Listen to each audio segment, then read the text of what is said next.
La première question, elle est toute simple. À quoi sert justement ce fameux cercle des 100 Suisses? Alors, on a pour but de promouvoir un peu l'histoire suisse et puis surtout par rapport aux recherches qu'on effectue pour justement, au niveau de notre culture, donner un peu l'envie aux gens de s'intéresser un peu à notre histoire et respectivement aussi à notre civilisation celte de nos ancêtres, qui était une civilisation très importante parce qu'elle avait une grande partie de l'Europe, et puis refaire découvrir, en fin de compte, à travers toutes ces recherches, toute cette histoire, certaines passions que les gens retrouvent dans les films ou dans les bouquins historiques, voilà, ou dans des bandes dessinées, tout simplement. Est-ce qu'on peut quand même rappeler, parce que je ne sais pas si tout le monde le sait, peut-être que tout le monde ne s'intéresse pas autant à l'histoire, mais que cette civilisation celte, vous l'avez dit, on est le deuxième berceau. Alors vous parlez au niveau suisse, j'imagine, du coup? Alors, non, je parle au niveau archéologique. Archéologique, carrément. Archéologique, carrément. Il faut savoir que le premier berceau de la civilisation celte à l'heure actuelle, on parle au niveau des connaissances archéologiques à l'heure actuelle, c'est Hallstatt en Autriche.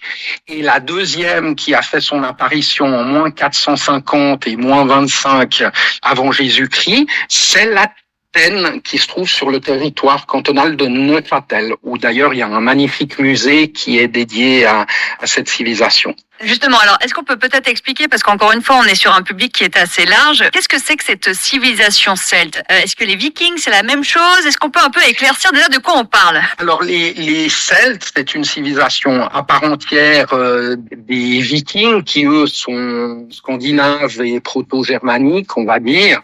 Donc c'est deux civilisations complètement distinctes. Après peut-être qu'elles ont un lien, mais à l'heure actuelle personne n'a réussi à trouver le lien.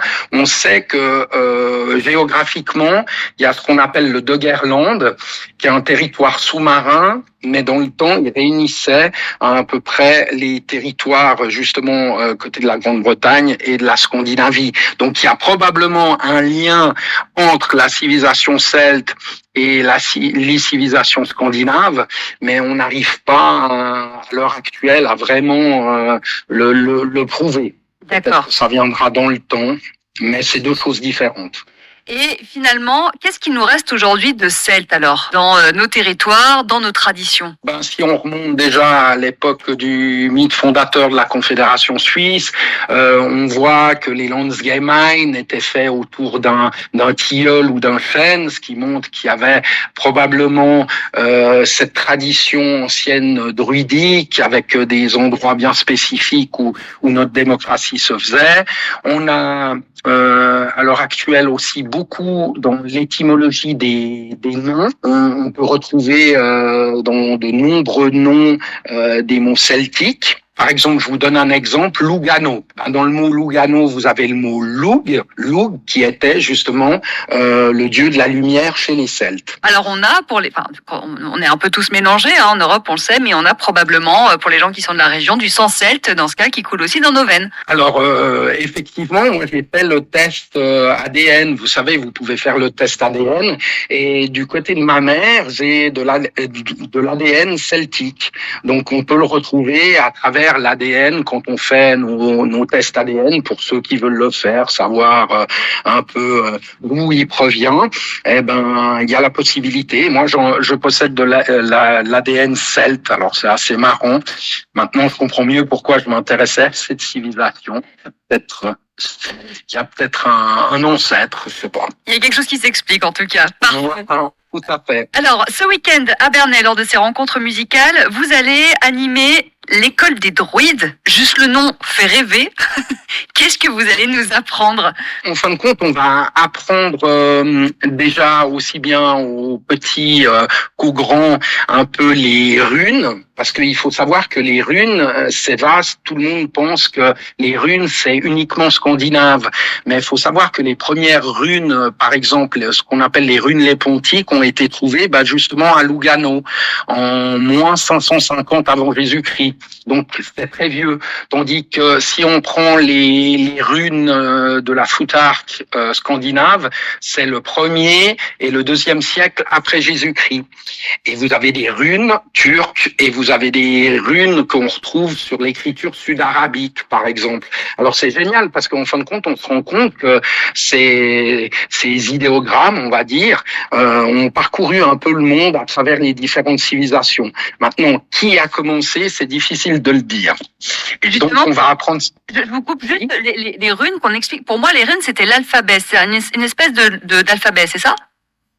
Alors, en fin de compte, on va plutôt dire que c'est un idéogramme, c'est-à-dire d'après ce dessin, il signifie une idée. C'est-à-dire que, par exemple, quand on prend certaines runes, comme la Gébo, qui va être un X, ce X interprète l'axe des synergies, interprète l'inconnu, interprète plein de choses. Donc c'est plutôt des idéogrammes, c'est avant que l'écriture se découvre, malgré qu'on dit que les runes seraient issues de l'alphabet étrusque, donc c'est-à-dire les ancêtres des Romains. D'accord, donc c'était une forme de langage en fait, tout simplement. Tout et à tout fait. ça, on essaye de l'expliquer.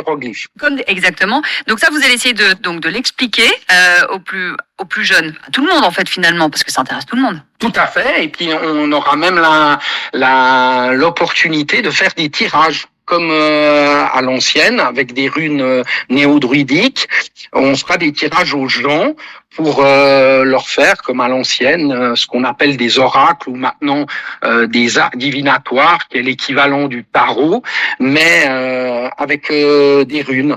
Et ça permettra aux gens de poser une question et puis de rentrer en synchronicité avec les synergies des anciens, on va dire, et puis d'avoir des réponses à leurs questions. Et ce sera quoi comme support? Qu'est-ce que c'est alors? Alors les runes sont faites sur, c'est comme on disait, des idéogrammes qui sont faits sur de l'être, donc sur du bois en être.